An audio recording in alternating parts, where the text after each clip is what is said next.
C'est un passionné. De la musique, il peut vous en parler des heures et des heures. Un passionné. Et il est exigeant. Je l'ai vu enregistrer des émissions.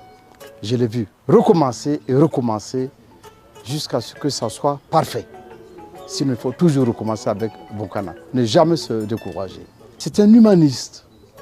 C'est un humaniste. Et quand vous êtes autour de lui, vous n'allez pas dire « je ne peux pas faire » ou « je ne sais pas faire ». Bonkana va vous dire « essayez, ça va aller ». Il avait toujours cet espoir-là. Il a un humanisme, un cœur extraordinaire, en or. Généralement, on dit qu'à chaque décennie, on nous envoie des grands hommes.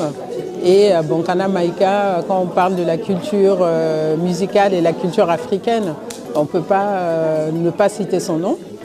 Il nous a tous bercés depuis petite jusqu'à maintenant, nos papas. Et puis, il a aussi aidé beaucoup de musiciens. Et il a aussi porté la musique africaine au-delà de l'Afrique. Et donc, c'était tout à fait normal d'être là. Moi, c'est à double titre parce que sa fille travaille à la mairie.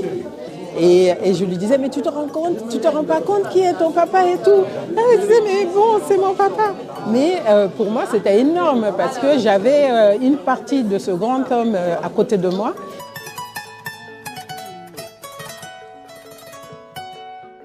Je l'ai dit lors de ce moment-là, lorsque j'ai rencontré Bonkana, pour moi, je rencontrais un géant. Et j'avais le sentiment, mais vraiment, c'était physique, qu'il faisait 2,50 m de hauteur.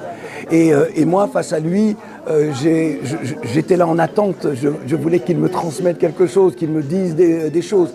Et avec cette humilité qui le caractérisait, il offrait, il transmettait. Ce n'était pas qu'un homme de musique pour moi, Bonkana.